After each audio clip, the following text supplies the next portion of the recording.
Hi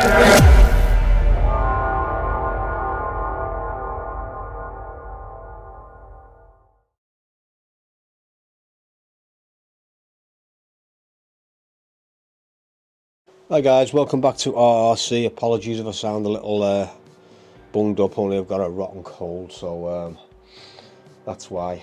Bit of a different video, guys. I'm going to be printing out a ripper bucket for the Huina 1580, and I wanted to just show you how easy it is. I mean, I'm not a 3D printer expert by any means. It's a hobby that I just learning, so but I just wanted to show you the process. I'm not going to bore you with the whole thing, so there'll be, you know, cuts, you know, where it starts, gets to the middle of it, and then the end of it, and then show you the finished results, and then we'll try it on the actual excavator. So okay guys, let's get on with it. So guys, you open your software, whatever your slicing software is for your printer. I'm using Creatility Print, and I'll show you what that looks like. So it looks like this on your PC, and that's just a image of your printing bed. So you open that, and then go to where your G code is, which I think I put mine on my desktop, and then open up the file, and then you can see the image there of the ripper bucket. So then you'll just go down to slice, and again guys, this is not a 3D print video tutorial or anything like that. This is just how I do it when I want to obviously print something. And this file here is downloaded from Thingiverse, so you just slice that, and then you go to print, and then you go print, and then it loads it up. So after you've done that guys, the printer will then set itself up. So my particular printer anyway will go through all this, cleaning the nozzle, as I say, leveling the, check the bed's level, and then set the parameters up, and hopefully once it's done all that, it will start printing the bucket. So what it's doing now guys is just getting up the bed up to temperature, and then once it's done that, it should go through a few more checks and then start printing, doing some bed testing. Okay guys, it should start now.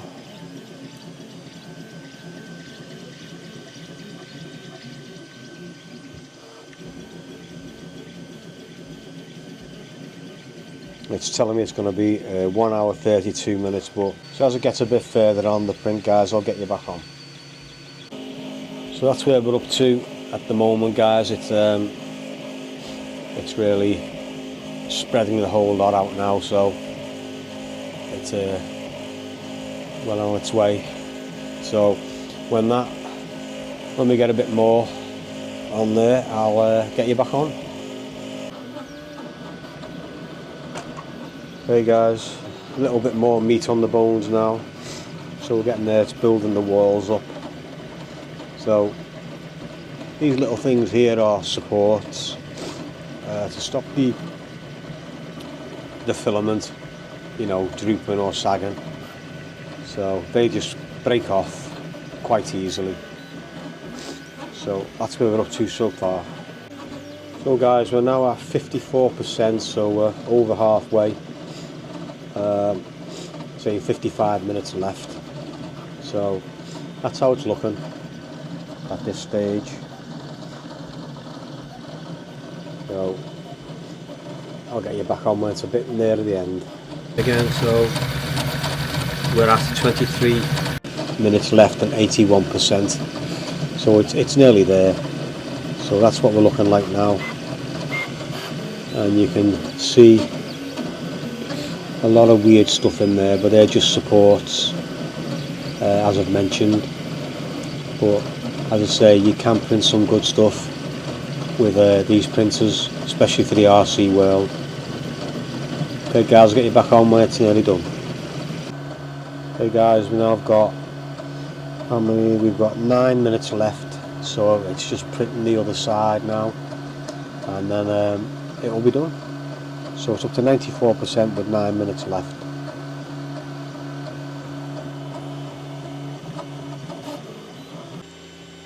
So it looks like it's reinforcing the side now, going one way then the other to give it the strength. So we've only another 5 minutes to go, and then we can let it cool and get it off the bed. Let's see what it looks like. So 99% now, guys, so any minute now it should be done.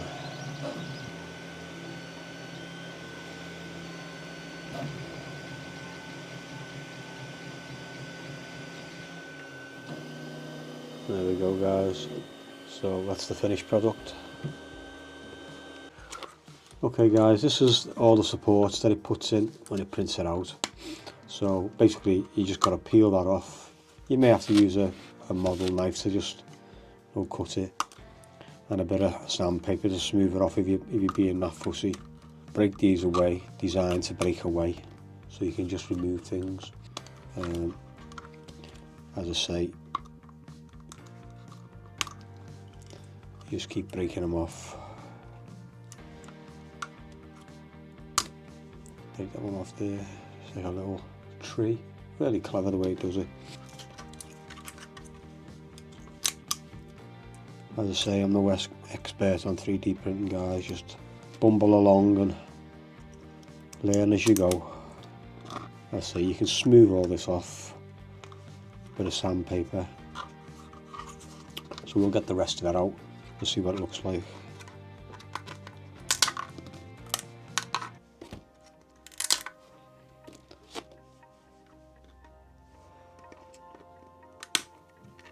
Some parts might be a little bit trickier than others to get off, but once you get it started, they just break away.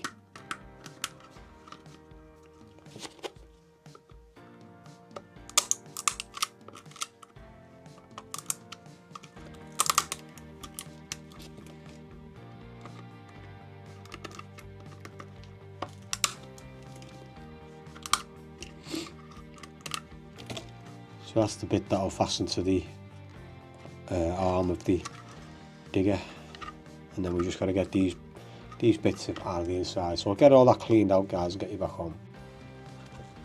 Okay guys, that's all the support trees out of there now, and that is the Ripper bucket, I think it's called. So I've cleaned it up a little bit. I'm not going to be super fussy. I could carry on peeling this support skin off here, but I don't think you need to. At the end of the day, it's just going to be covered in soil or wherever. But that's it. That's how easy it is to print 3D buckets for your Huina or any other digger that has the same sort of fitting. So guys, I decided to add a little bit of colour to it, painted silver. It's not finished yet, but not looking too bad. So guys, I'm just going to put some nuts and bolts through the back of this, so that it can clip onto the hitch, so it can clip onto the front of the excavator. These don't need to be super tight, you just break the nuts in there. Same on this side.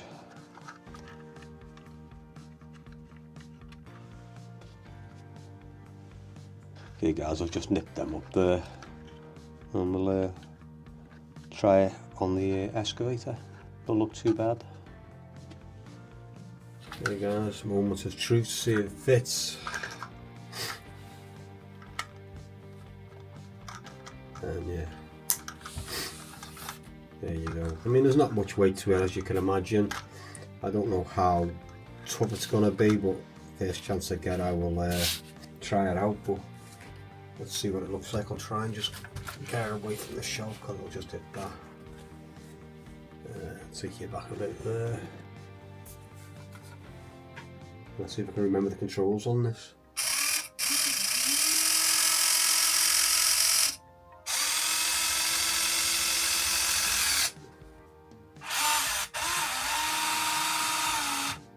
Don't want to rip my foam up, that's what it will do.